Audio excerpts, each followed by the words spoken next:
Today to catch up on our progress on 17. So far the toughest part of the project was getting the amount of soil here. This was really steep, and we want to do it right the first time, so I made sure that we got enough soil back here, and we're taking our time getting it compacted down and doing it right. We took that whole hill out over there with the trees, which we'll clean up and fescue that. That will look really nice.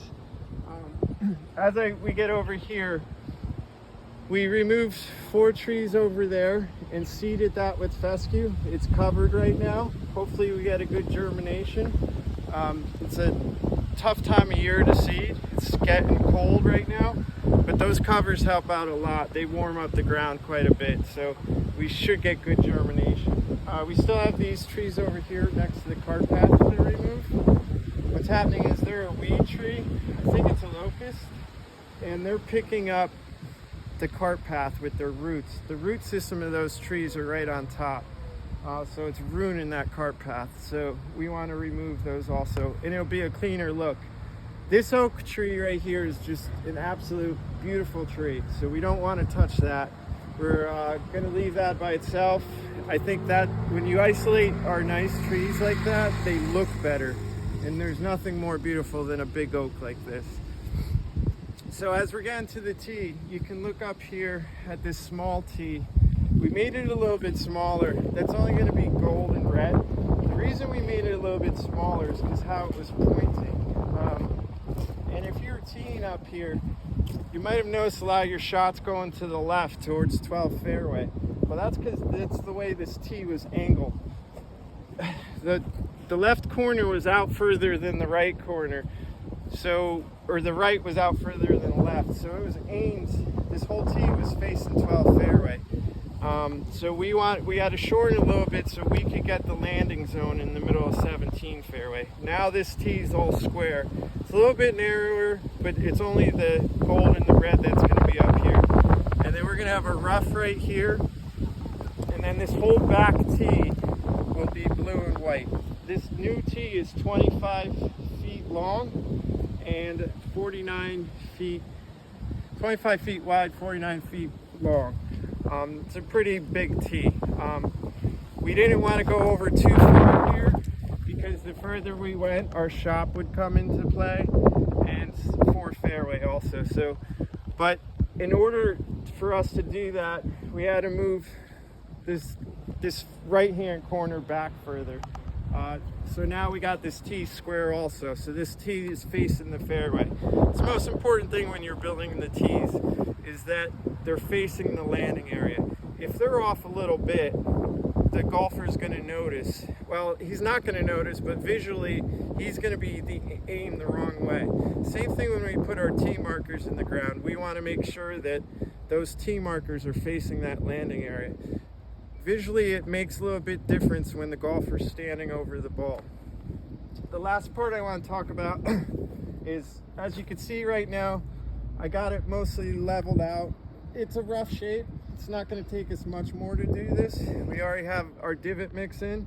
But what I noticed with this tee was, and I think all the tees are built like this, I don't like the mix that they use. This is pure sand. So usually when you build a tee, you have between 6 to 10 inches of a mix. They use pure sand, and they use the gravel layer, which is common.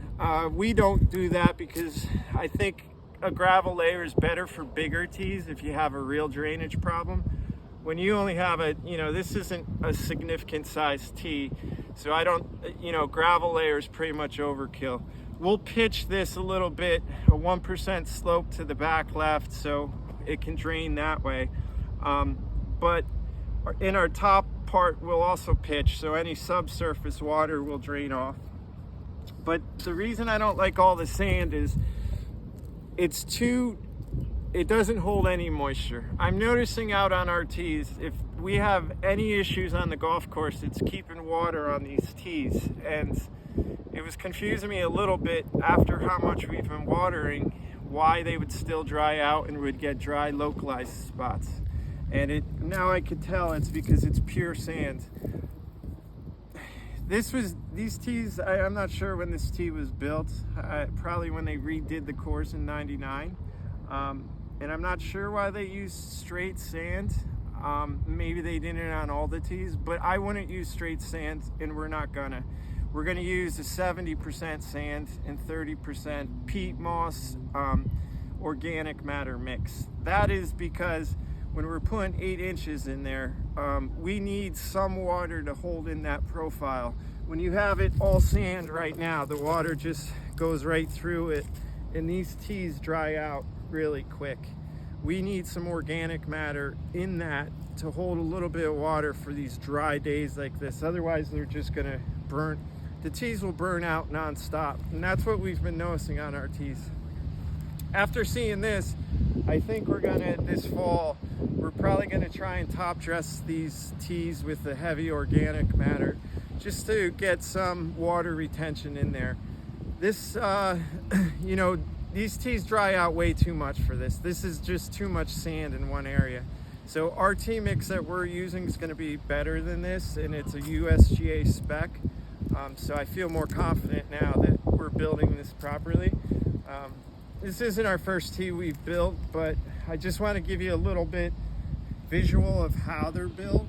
So, you know, once I get this leveled out with a little bit of a pitch, we'll come in, we'll put our divot mix about 8 inches in, and then we'll be leveled out and be ready for sod already. So made a lot of progress. I still have some shaping around to do, but I feel really good about this tee, and hopefully you will too. It's going to be much bigger, much better, and it's just, look at your view up here. It's just such a beautiful view.